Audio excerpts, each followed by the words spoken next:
Good morning. Welcome to the 311 Synergy Group webinar, and our topic today is the best of our conference last month in San Antonio. If you haven't been able to join us on a 311 Synergy Group call before, or what we are is a group of industry networking people that like to share our experiences in our 311, our government call center space, city government call center space. We provide an opportunity to educate one another and have a little bit of fun. And it's open to all municipalities with an interest in 311. This past year, we've been led by our chairperson, Esther Tannenbaum, from she's the division manager at the city of Albuquerque. And for 2015, we have Rob Duncan going to be the chairperson, and he's from the city of Austin.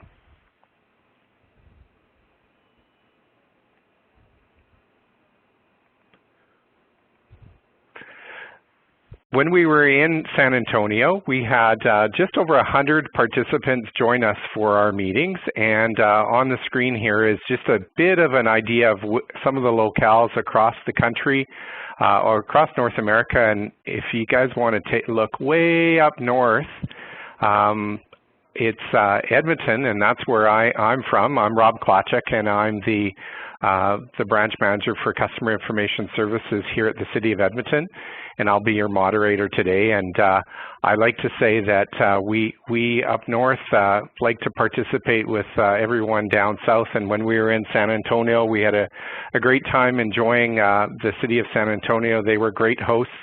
Their 311 center was a real bonus for us to be in a location with a 311. And I think, you know, we had an opportunity to experience the Spurs winning their first round and hearing about everyone honking and having a great time celebrating. I can only imagine when they won the NBA championship last weekend what the city of San Antonio was like. Our panelists today, in kind of reverse order, we have Wanda Gaddison, and she's the Public Information Officer from the Office of Unified Communications in Washington, D.C. We also have Andy Maimoni from City of San Francisco. He's the Deputy Director there at 311. We also have a number of vendors and sponsors from the 311 Synergy Group meeting. And we have Tiffany Blair from Oracle, and she's the Senior Principal Product Manager.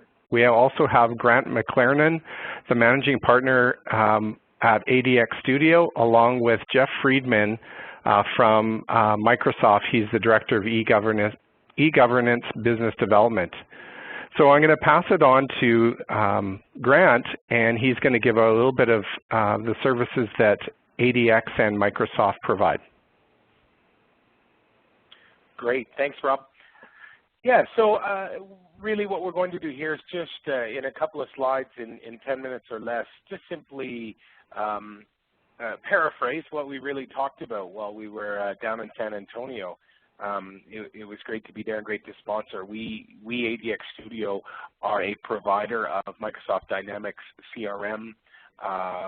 We're a partner of Microsoft for the Dynamics CRM product, and we have a particular specialty and have created a product specifically for 311.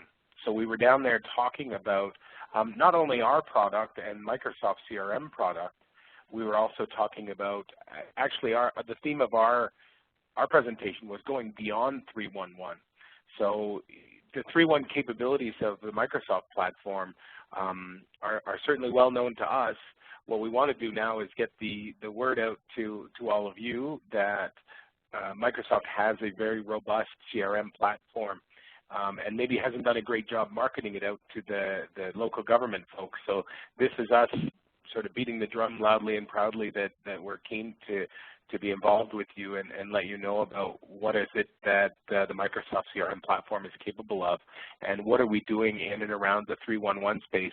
And once again, the 311 piece is sort of the easy part for us. So Microsoft's been in the CRM game for well over 13, 14 years, and this is doing CRM is the easy part. So what we wanted to talk about was going actually beyond 311. so that in the same application you can have a platform to enable your city to do more than just the basic 311 pieces. So this slide here, we're talking about, what are some of the government solutions that we provide as ADX Studio on the CRM platform. Well, we have the 311 citizen services is once again, that's the sort of easy bit CRM piece. But we can extend that same application into permits, licensing, and grants, into emergency readiness, response, and recovery, and also tying that into social citizen engagement. So, and again, this is all on one platform. What we find in a lot of municipalities is that they have a whole mix of different applications for different purposes. And really our mantra is that we want you to be looking at a platform that's common across the various departments within your organizations. So we also spent some time during the conference talking about, well, what do we do in these spaces? So I just want to give you some case study examples of what we've done in these spaces. So around the 311 citizen services piece, a good example of where we've done some of that work is with Grand Rapids, Michigan. So Grand Rapids, Michigan actually uses, so there is a 311 accelerator for Dynamics CRM that's actually provided free. So the CRM product from Microsoft is actually, is a commercial product that you purchase, and it's meant as a horizontal package. It doesn't include out of the box functionality for cities. However, there's an accelerator that creates all the 311 capability within the CRM application for you. And Grand Rapids recognized that they had a need and they needed to get something up and running for their 311 very quickly. And we're actually, in 9 days, we're actually able to spin up and begin working their online 311 presence that quickly using the accelerator. And again, that was at no cost. Of course, there's a cost version from us that has more robust functionality, but what they needed was something to get them up and running really, really quickly. And again, they were able to do that in 9 days from beginning to finish and have that up and running. So the ability to very rapidly deploy that capability integrated to their Grand Rapids primary website, that was able to happen very quickly. So that's an example of a case study around the 311 citizen services, and there are many others.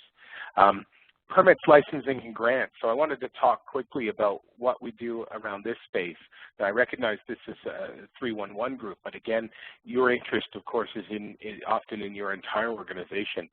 So the New York City actually implemented Microsoft Dynamics CRM and our solutions for their recovery from Hurricane Sandy in New York City. So they were able to quickly implement a site to manage all of the volunteers, to take donations, to notify the public about what was going on, all of this, and allow people to make claims, grant claims online for when their property had been damaged, and to get recovery money from the recovery fund from the city. So again, this all used Dynamics CRM to manage this process, the entire grant process. So it's another good example of exactly the same application and being able to spin up quickly other capabilities within that. Another area where we do a lot of work is around emergency management. So San Diego County has been using our tools, Microsoft Dynamics CRM and ADX Studio tools, for quite some time around emergency management. So their whole emergency management website for the County of San Diego runs on our portals, our web portals, and Dynamics CRM. So this is quite prescient lately because, of course, they've struggled with fires there. But really, we use CRM and our tools to look at all three parts of the emergency management piece. So there's emergency readiness. So there's a website dedicated to how people can get ready for an emergency. Then there's emergency response. What do we do during an emergency? And then there is emergency recovery. So what do you do after there's an emergency? So things like the New York City grants recovery would be an example of what you would do post-emergency, for example, to make claims for damage or to volunteer or donate, all those sorts of things. So really good examples. An example of citizen social engagement that we were involved in was in Newtown, Connecticut. So I assume most of you are familiar with the tragedy that happened in Newtown. Following the tragedy that happened in Newtown with the shooting there, the mayor was looking for a way to bring people together to mourn and to talk about what had happened and to do just to really engage the citizens of the community. So we were able to work with Microsoft using the platform to very quickly spin up a public engagement, a social engagement website for the city of Newtown that allowed people to communicate. There was a woman, a psychologist, who was sort of running the effort of the recovery for the area, and she was able to communicate out, and we had lots of integration with social media, Facebook, Twitter, those sorts of things, as well as an online forum and all those things for those discussions to happen. And we were able to track all those communications in the CRM application to highlight and use the reporting and the BI capabilities within CRM to track and understand what was happening in those communications. So a real interesting case study around social citizen engagement. And again, the social media parts of that were very key. So I want to talk a little bit about more about social citizen engagement and what we're doing around that. The ability to connect with folks, and I talked about Newtown and the online discussion forums and those things, is all part of the solution that we bring. And importantly, we can engage with citizens using social networking, which is increasingly more important. In fact, a lot of people talk about identity. You know, there's been a lot of municipalities talking about identity management and how do we identify people when they come to us? How are we able to connect with them? Well, we have, and we were able to demonstrate during our presentation at San Antonio how we use Facebook to even for identity management with the municipality system. So that was so we demonstrated that during the show, but we have that integrated with our security for our websites that are connected to 311 and to other things that allow us once again to do that identity management really effectively. In addition, we can monitor citizen satisfaction and sentiment. There's capability within the Dynamic CRM application to do what's called social listening. So we can do social listening online to get a sense of what is the sentiment that people are talking about us online. Are people talking about us favorably? Are they talking about us unfavorably? You know, on the hashtags used on Facebook, on social media and blogs and even videos on YouTube, for example. What is the citizen satisfaction and the sentiment? And we can actually take those conversations that are happening in social media and create cases for those in our 311 application or in our citizen engagement platform to then come up with strategies to deal with that sentiment and what's happening. And the other thing, of course, that when we get involved and participate with the public, we earn their trust. And if we're out there actively communicating with citizens in the ways that they want to communicate with us, whether that be on the web, in social media, on the phone, in person, we want to be able to tie all that together. And so this social citizen platform, to be able to do that we were able to demonstrate in San Antonio, gives us a really robust capability to do that. I'm just going to hand it over here to Jeff if you just want to say a few words about us in closing. Yeah, thank you. Thanks everybody for being on the call.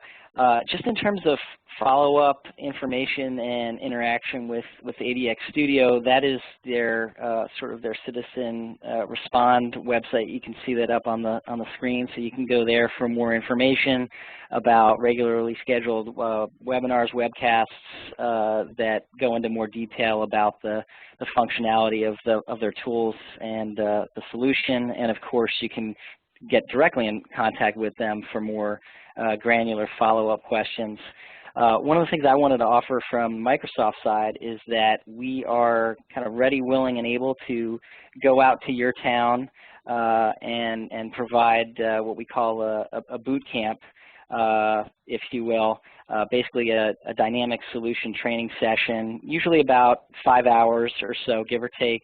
We'll go through use case scenarios, kind of a high-level architectural overview, try to give you a hands-on user experience, and then sort of back-end, looking at the back-end and administrative walkthrough of the different functions and processes that are standard in Dynamics CRM. And then one of the takeaways for you as a city is that we can give you a 30-day free trial so you can sort of play around with it after we leave. And then the other thing that we actually like to do is some sort of on-site proof of concept with your folks that's responsive to a use case or a challenge that you guys have, so you can see sort of the full-blown functionality and how the tool can sort of evolve and be configured to meet your needs. And just sort of real basically, that's my contact information, phone number, and email. We'd love to compete for your business. So if you have an RFI or an RFQ, RFP going out, please get it to me, and we'd like to respond. Thank you very much for your time. Thanks, Jeff and Grant. And now we'll have Tiffany. Wonderful. Thank you again for the opportunity to participate in this call. My name is Tiffany Blair. I am responsible for Oracle Strategic Product Investment and Customer Experience for Public Sector. I seem to be having a little technical difficulty. There we go. I just wanted to spend a few minutes discussing what we covered in San Antonio for those of you who weren't able to join us. We had a great time there getting to know folks, understanding the challenges, the experiences you're having with your 311 implementations, and tried to offer a little bit of our experience in this space and what we're really seeing from a technology trend standpoint. I think we all know that technology is growing and rapidly innovating as fast as possible. It's been challenging to keep up with all the sort of latest trends, things like social and mobile, big data, cloud. All these things are coming along so quickly, and it's actually driving a lot of change in how consumers interact with not only private business but in government as well. It used to be the case that if a consumer had a bad experience, they might go home and complain to their family or their neighbor, but now they can actually go out on Twitter and put a tweet out there and tell the whole world about this bad experience. And so consumers really have more options and more alternatives and, frankly, a more far-reaching voice. And what we're seeing from an Oracle perspective is that this is having a significant impact on government as well, and we really need to acknowledge this changing paradigm and make sure that we're handling these situations and sort of altering our business models to account for what the citizens' expectations are. Because honestly, if these disruptions aren't handled, it could lead us to unintended consequences for government. Not only are citizens going out there and possibly not receiving services appropriately, but they'll actually broadcast these experiences. So what we talked about in San Antonio is really, what can we do from a solution and a 311 standpoint to address this? Because, frankly, this is not going away. Citizens are not holding back in making their expectations of government and the manner in which they engage with government extremely clear. They want to see improvement in the delivery of services. It's no longer enough to just check the box when a service is received. The process by which the citizens actually obtained it actually has to be very streamlined, efficient, et cetera. And citizens really want to take advantage of all the technology that's coming along to engage with their government. They don't want to stand in line in an office anymore. They want to engage online, and they want to do it on their own time. So it's really the challenge to ourselves as, folks working with government to address these expectations. So how do we really do these, and what can we do to respond to these changing citizen expectations? And what we see is, first, we really have to define all of the touch points across the citizen's journey and how they engage with your agency. And then really define from an agency perspective, what are the results that you want to create? What are the specific objectives, the metrics that you want to achieve, and the sort of place that you want to be as an agency in delivering on your mission. And then once you have that information, you can really reimagine that customer experience, that citizen experience, by stepping outside of your 311 organization and then looking at your business from the customer standpoint. And that will really drive you to a place where you can address the expectations of the citizen. So while we were in San Antonio, we really tried to touch on where we see 311 organizations making headway in this customer experience space. And the first one is really around mobile. Mobile obviously is not going away. Customers are expecting to be able to conduct their businesses in a mobile manner, and that's not just making a phone call. In fact, of all the uses for mobile phones, making a call actually ranks 5th overall. So they're obviously doing a lot of other transactional activities on their mobile devices. And studies have actually shown that offering up mobile applications and web self-service can actually move as much as 30% of your calls to self-service. Obviously, this comes and drives a great operational expense savings for organizations like yourself. And we see a lot of 311 organizations moving in this direction and taking this. We had one example in our presentation, the City of Los Angeles, who was actually an attendee at the conference and maybe on the line right now, who is had really positive response to their MyLA 311 application that's allowing citizens to directly engage with the city from their mobile device. But this is just one example. There's tons of customers out there, and we'll show you in just a second how Oracle's solution is addressing this piece of the overall citizen experience puzzle. The other element we talked about was social media and really how you can engage with your citizens in a social manner. Experts in the space definitely agree that it's no longer enough to have a Facebook page or a Twitter account.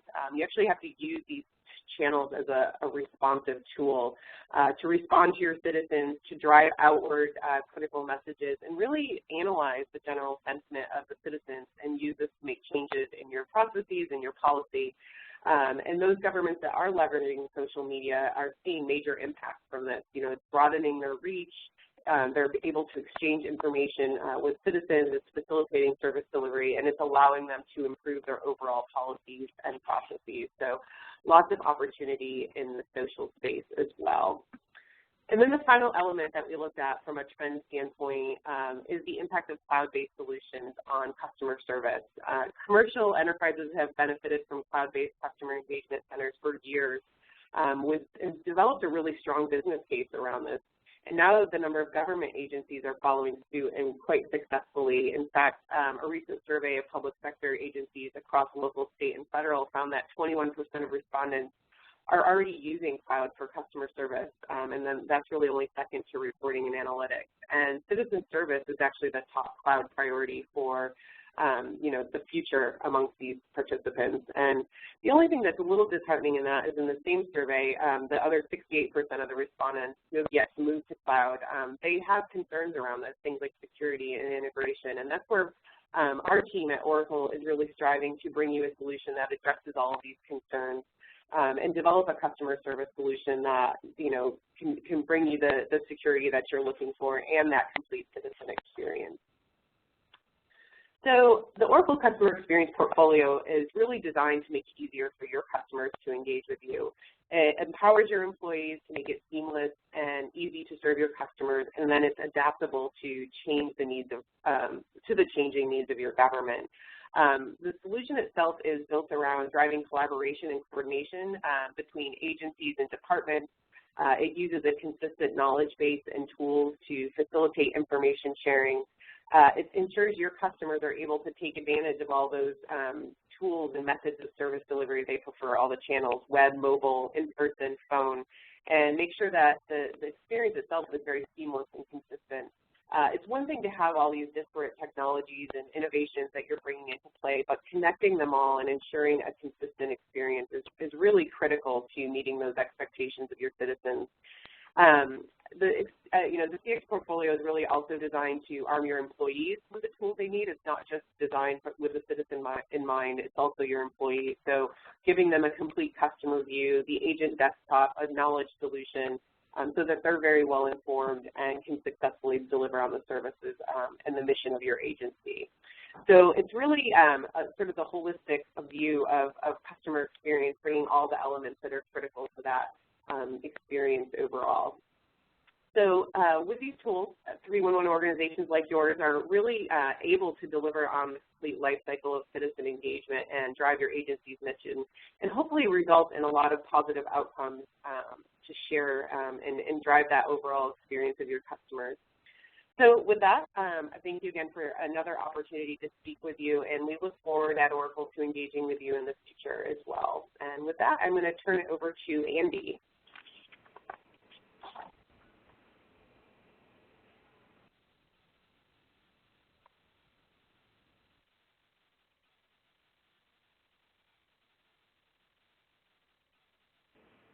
Andy.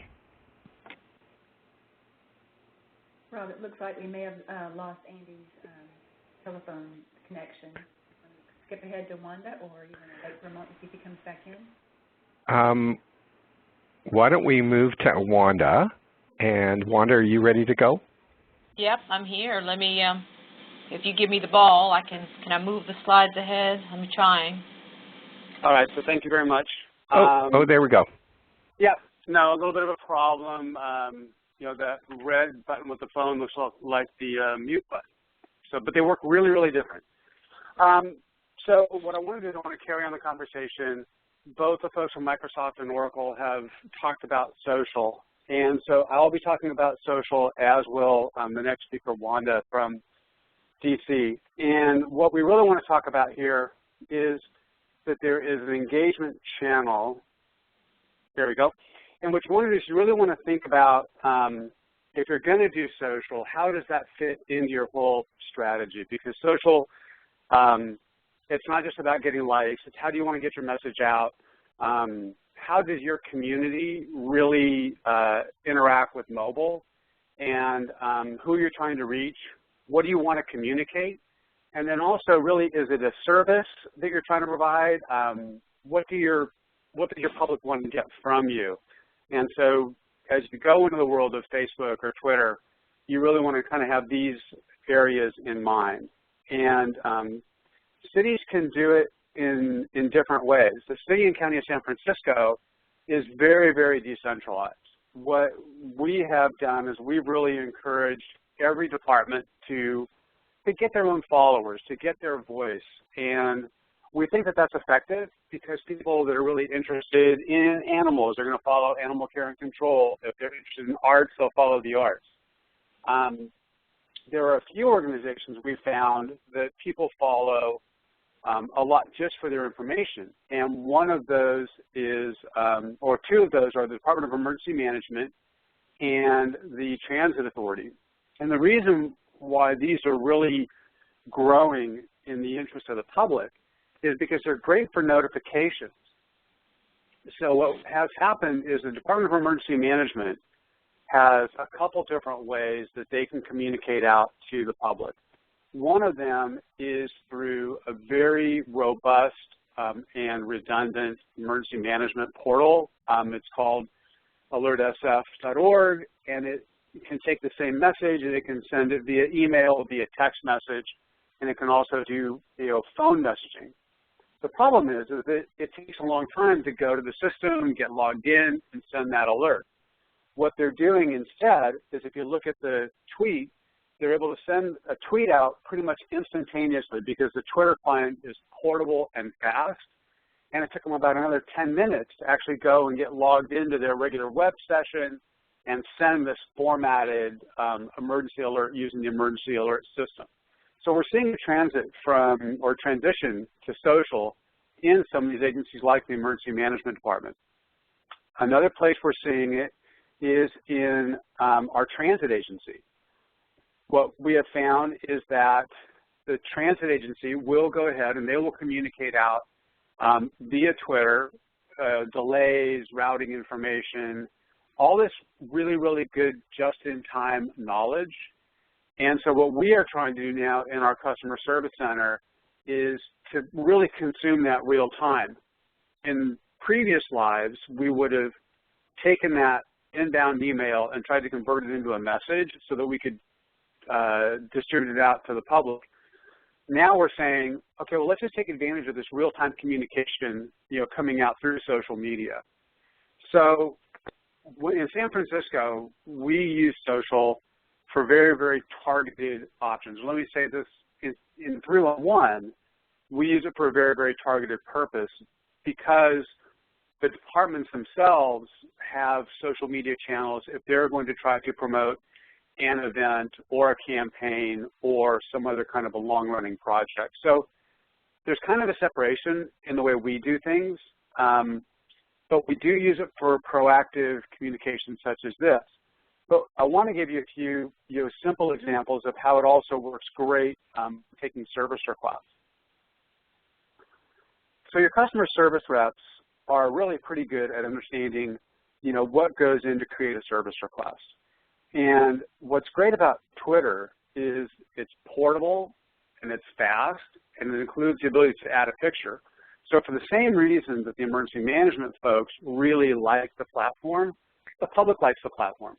So here's an example of a new bike lane that went in up by City Hall in the background. And the problem is that they've got these dumpsters right there in the middle of the bike lane. And it's very, very frustrating. So the first tweet comes in, the bike lanes are blocked. We just need a little more information. We need to know where it is. That really didn't come in on the first picture. So a quick tweet back out and a response gives us the nearest intersection. We're able to go ahead and create a service request on that. And what our agents do is they go into our normal request process, and they just use the normal flows and create a service request, and they're able to give the client back the service request number and the expected response, just like it was if they were on the phone or if it came in via the web. And what we're also seeing is that the people get to know the agents. We use the concept of a hashtag, and so or a code tag at the bottom, so you've got the JM. People actually get to know the agents that are creating the service request. So it builds a bit of a continuity, but it's not a full-time social engagement strategy. The other thing we do, because we want to make things work just as it was through any other channel, we let the users track their case status on the web. We take a Twitter ID and we make kind of a fake email address out of it, which allows them to check their status on the web. And we find that that also helps shift that second callback. The other thing we do is, again, because a Twitter request is just like any other request, we push that out to our open data portal so that anybody can go ahead and go on the web and check the status of the request. Here's that block street that got reported in. It says it's a dumpster blocking the parking space, and we actually, on our open data portal, include the URL to the image that got submitted. So again, what we try to do is take this as a channel and let the public use Twitter just like any other way of contacting us. I mean, one of the goals of 301 is to make government accessible. So we feel it's important to make it accessible using the channel that the public wants. Now, in full disclosure, if you take a look at the very top kind of purple bar on the slide, that is the Twitter penetration. The red bar in the middle is mobile, and you can see a large growth from mobile, and mobile is displacing Twitter to some degree, but we still have a large amount of people that like Twitter, they like to follow up on Twitter. It's their preferred method of communication. Because what we've done is we've just taken a couple people and they monitor Twitter when they're doing other work, offline work, and they use the normal script flows and processes already built into CRM. There's no additional real overhead to do this during the daytime. And actually it's 24/7 because we're 24/7.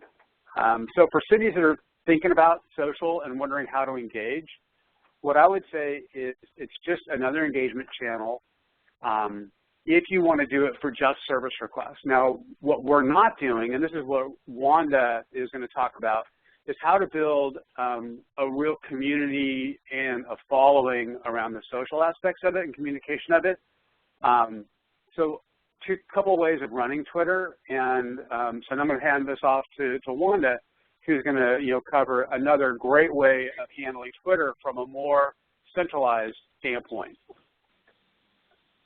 Hey guys. Trying to advance it here. Okay. Hi everyone. Thanks for having me again. It's a pleasure to speak with you. My name is Wanda Gaddison, and I am the Public Information Officer at the Office of Unified Communications, which is DC's 311 agency as well as 911. About 4 years ago, when our current mayor, Vincent Gray, took office, a decision was made that all of the district government agencies would embark on social media and make it part of their communications plan, which we've done. Most of the agencies in D.C. have Facebook and Twitter, but honestly, I think Andy would agree with me that Twitter is kind of where it is. It's where it's at with really moving communications forward, and I think the citizens here in D.C. have really jumped in and are really utilizing Twitter for service requests.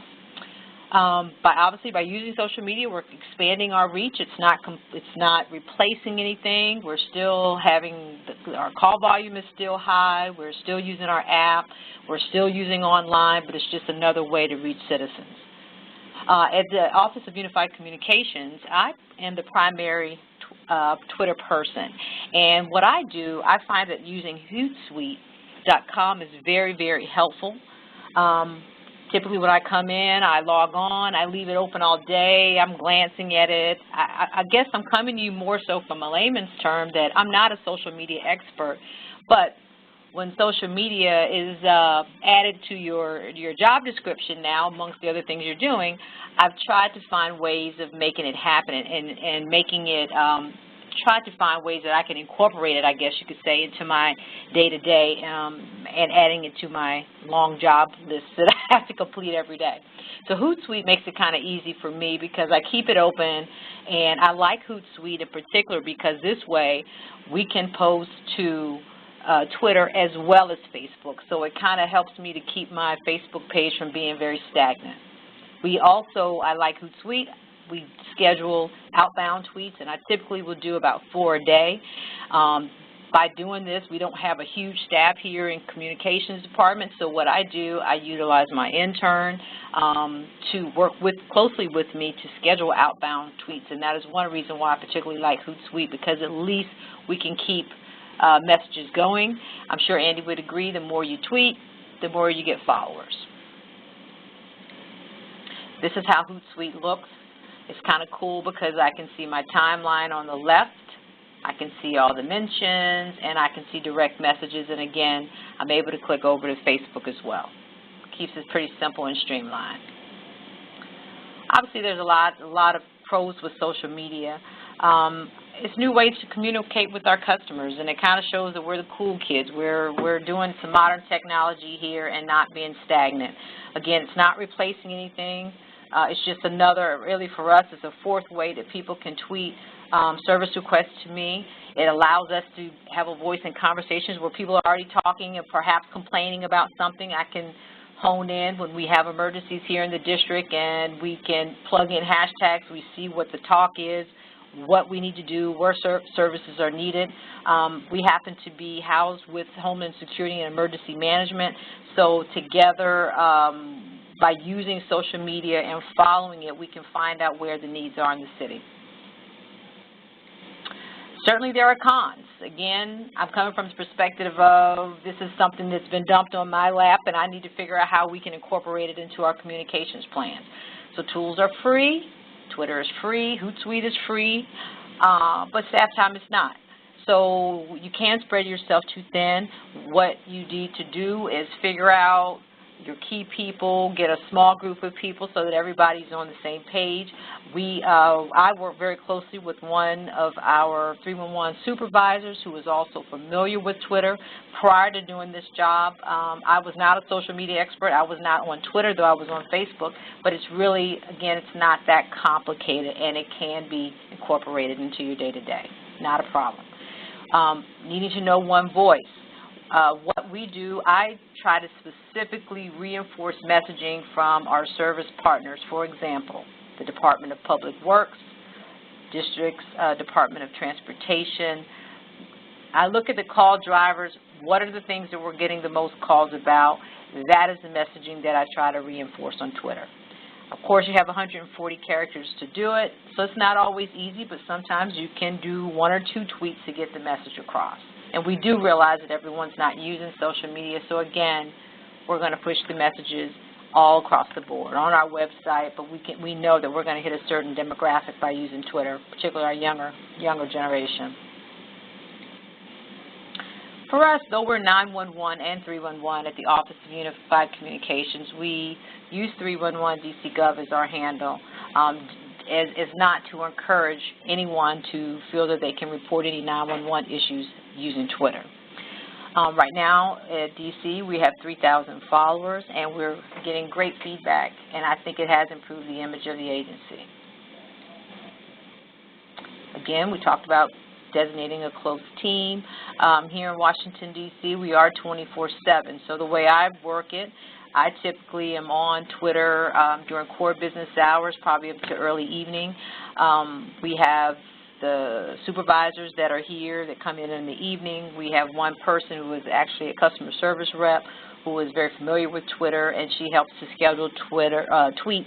And I think by doing that, I feel like we have a good pulse on what people are talking about, what are the real issues, what are the hot button issues, and that's what we try to incorporate, particularly with our outbound tweets. We also utilizing hashtags. It's been very, very effective for following conversations in Washington, D.C. with the current administration. One city was kind of his slogan, so a lot of times we will reinforce messages by putting one city, and I think you fall into other conversations that are already taking place. And hence, I look at it also as a way of marketing your agency and bringing it to a higher profile. Often when we do tweets, we try to loop in other agencies to garner their input and support, especially for 311. I guess I always feel kind of like 911. We're a support agency. We're supporting all of the DPWs and the Department of Transportation. So I think it's important to tweet because I don't know that we always get the appreciation. I'm sure you guys would agree. We don't always get all the accolades that the agencies get because people call, we get all the calls, but we don't necessarily get all the accolades. So I do try to loop them in, let them know what we're saying, and oftentimes they will retweet it as well.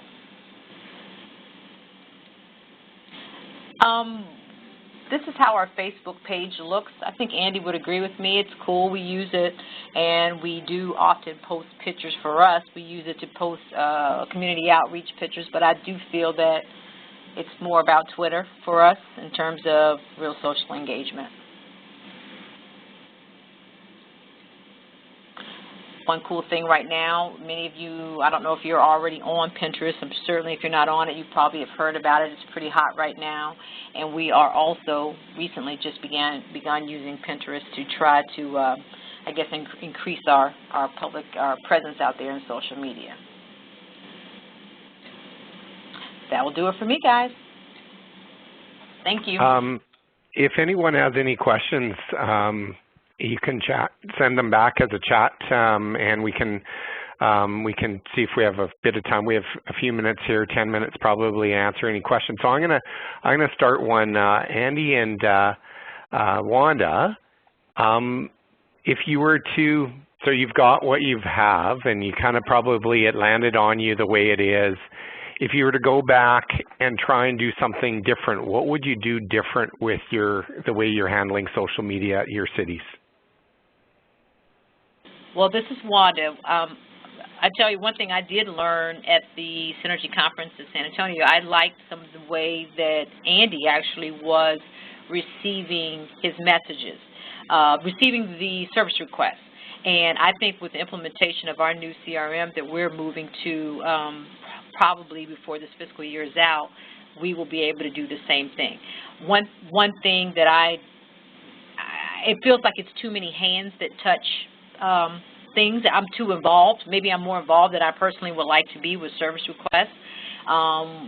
It's too many hands. I kind of like the way Andy's approach was with having some of the CSRs to just pull them, take a time during the day and just pull them, maybe pull them between calls, pull the tweets and enter them. I kind of like the way he was doing that. And in fact, I have brought that back to our management team here, but my understanding is with the implementation of our new CRM, we would be a lot more streamlined. So I look forward to that. There's just a lot of hands, a lot of time can be spent. So Andy, anything you want to add? Thanks, Wanda. Yeah, I mean, so from our side, it's funny because I had a conversation with one of my analysts, and he's looking at our Twitter persona, and his complaint is that we seem very sterile, very automated. And we're not. I mean, so as I mentioned, the followers do get to understand who we are. They look at the initials behind every outbound tweet. And we actually had someone request that we update our Twitter page to include a bit of a profile about the people that handle the tweets. So I think what that's really saying is that the public really does want to get to know you. So what I'm going to try and figure out over the next few months is how to really kind of increase the personal touch. I certainly don't want to try and get the customer service reps to try and just be real dynamic and how they're responding as far as, providing the expectation and service request number, but somehow to get a little more social in it all. And so I think that's, because really kind of Wanda and I are looking at it like from opposite sides, and we're both thinking, oh, I like what the other one is doing, and how do we blend it in? And I think it's just kind of, it's a struggle to understand the balancing resources. But what's great is the public likes it either way, that you're trying. And I think that's one thing that we learned over the years is that, the public just appreciates you trying to meet them where they are. Yeah, I would agree. I think people do enjoy the social back and forth. I'm just looking at it, like Andy said, from a resource standpoint. It's not always easy. It could be a full-time job, and it seemed like in San Antonio, maybe a third of the room was already actively using social media, particularly Twitter, and the rest are either about to embark on it or seriously thinking about doing it. So I do think it's the wave of the future and where we're going. I just look forward to maybe a little bit more streamlined approach, because it can take a lot of time for me when I have other job responsibilities. Yeah, balancing is always a challenge. One other thing that often we hear as detractors from taking on new channels, doing new things in reality is, how will we respond to all these things? Are we going to look bad? And kind of part of our thing is you're going to look bad regardless, and you kind of almost have to get in on it. Do you find that there are sometimes people using the channels inappropriately that support why there's people that saying we shouldn't really be on Twitter or we shouldn't be in social media because we allow these rogue people to kind of have a voice? I think it does happen on occasion. It doesn't happen a whole lot in Washington, D.C., but we have had a few inappropriate tweets. But to me, I think people are intimidated. I think a lot of us are intimidated because you just don't know anything about Twitter. If you're on Twitter, you understand that happens sometimes, but it's real time. Someone may say something inappropriate. They may throw a curse word in there, but it goes down on the timeline so fast that it's not earth-shattering. Do you know what I'm saying? People are intimidated because they're not on Twitter, and they're intimidated because they don't know how to do it. But if you're on Twitter, you understand that it's happening so fast that if there's something inappropriate, it's over. I mean, it's 24 hours and you're on to the next thing. It's just not anything to get all bent out of shape about. I think the other thing to remember is that the people that are doing the work, you've given them access to a telephone and access to customers already. So you're already trusting them to do the right thing at the right time. So we haven't viewed that as a problem. And then I think the other thing is you can get to be a verified account, which increases credibility for who you are. And then it's controlling access to your credentials so that nobody posts to the account that isn't authorized. And that's just standard account security kind of stuff. Thanks. Tiffany, Grant, or Jeff, do you have anything to add kind of from this view of social media from a customer service perspective with some of your products? Well, from my perspective, it's Grant here. Again, wrapping the social media pieces in. There's a few things about social media. So wrapping the social media and authentication and how people are connecting to your services with their social media, I think is really key and something we're big supporters of. Another thing is being able to, because like someone had just mentioned, those conversations are happening so quickly, it's hard to track everything that's happening. There are some great tools available that allow you to track that sentiment and even drill down over a period of time to see who it is. So while everything is happening and it's this big sphere of conversation happening out in Twitter and Facebook and everywhere, to be able to slice that down to the individuals is really powerful. So, you know, we're big proponents of those sorts of things. Thank you. Any final comments from any of the panelists before we kind of do our wrap-up?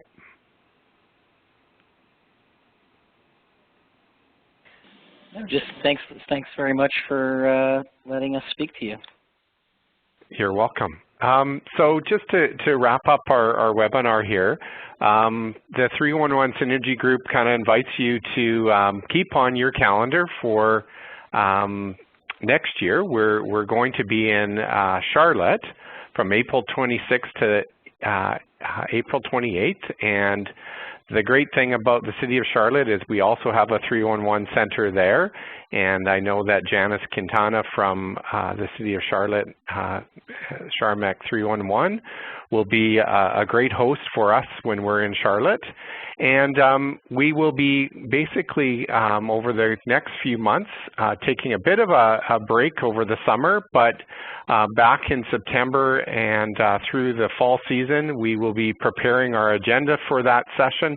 As well, we'll be holding some webinars for people to join in some of these conversations that we started in San Antonio, and we will continue throughout the year with our event later in Charlotte.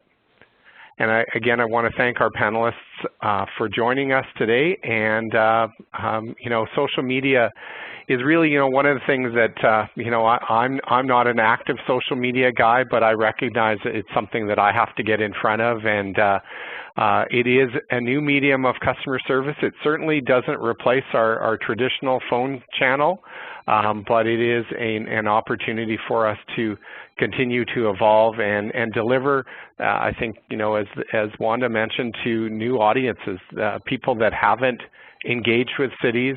And I know we have a young mayor here who's 35 years old, and he is active on Twitter, and he is active on ensuring that things that come his way come through our Twitter account, etc. So it's really here. I mean, I think there's a lot of, you know, a lot of people think that it's kind of, you know, would come and go, but I think as the two panelists talked about, Andy and Wanda, it's kind of here to stay. So it's best just to get in front of it, and I think you both gave some really good tips.